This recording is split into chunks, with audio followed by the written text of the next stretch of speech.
Somewhere at the bottom of the ocean lives an extremely interesting thing, an anglerfish.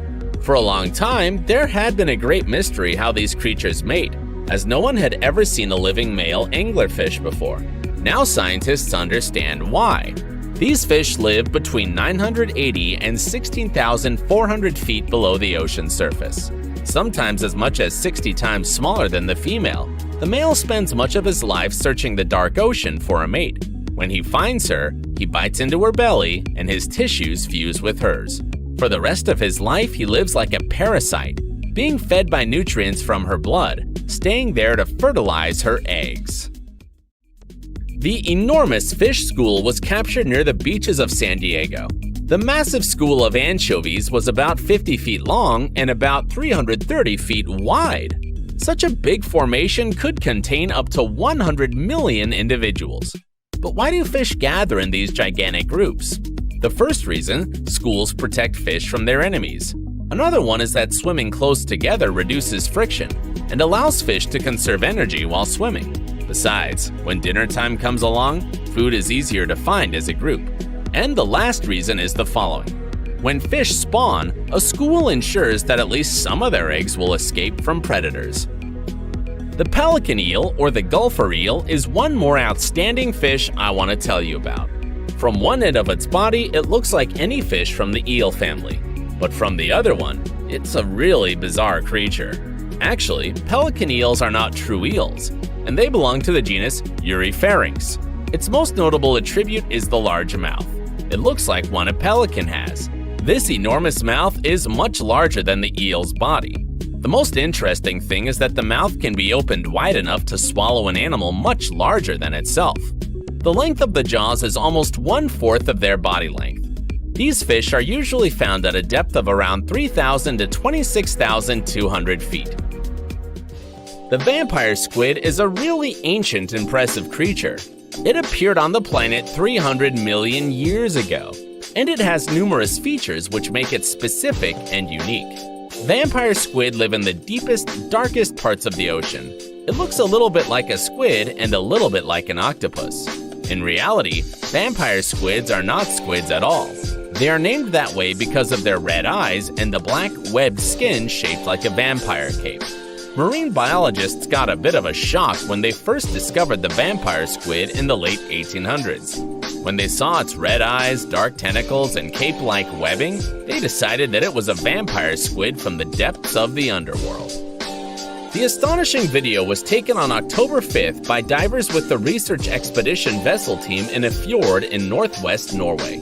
Researchers caught a rare sight of massive jelly-like egg sac containing a bunch of 10-armed squid eggs. This giant mass was created by a squid to protect the many eggs inside. The phenomenon is a rare find for marine biologists. It only lasts for several days before dispersing into the ocean. When created, the blobs usually sink very low. The babies always don't hatch until the mass reaches about 500 feet. So, such unusual phenomena can be found deep in the ocean, and I'm sure there are a lot of other wonders that we haven't even seen yet. Which thing did you find the most impressive? Write down below. See you!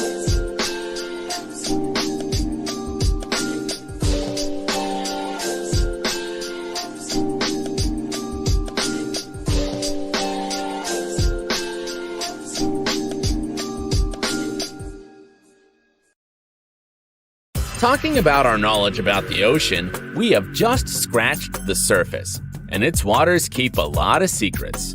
Some of them boggle imagination, and sometimes seem to be unreal. Seeing these mysteries with your own eyes won't leave you cold. Today, I want to show you just some of them, but the most surprising ones. Let's get started.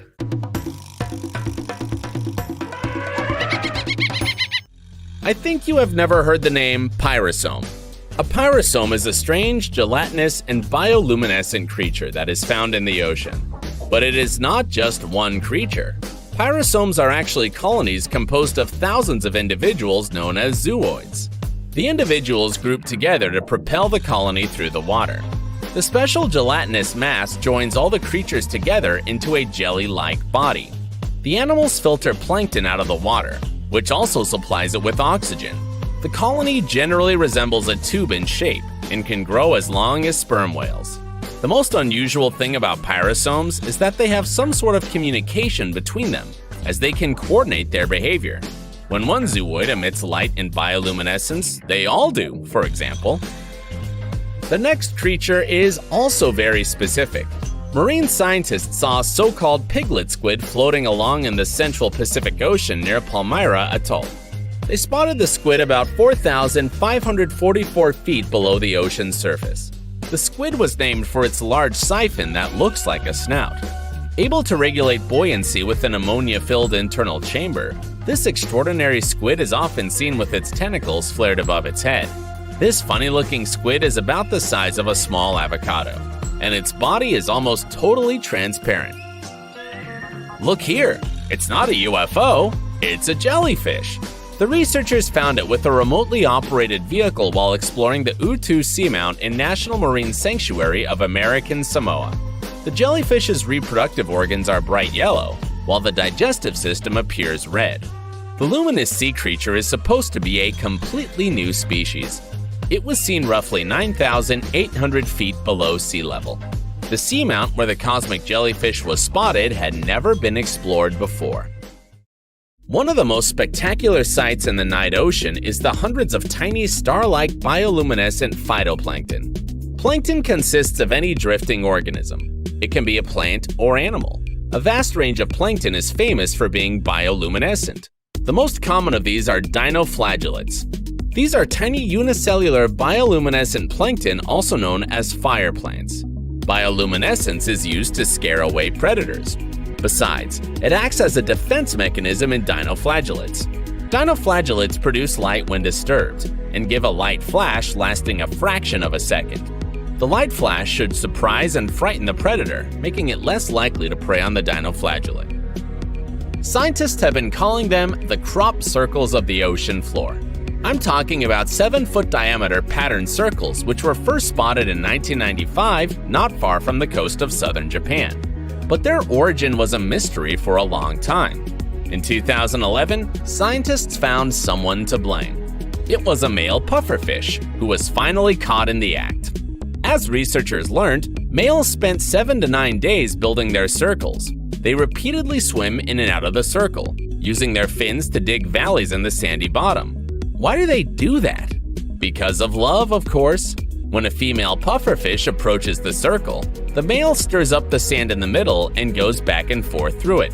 If she considers him a suitable mate, she would lay her eggs in the sandy central zone.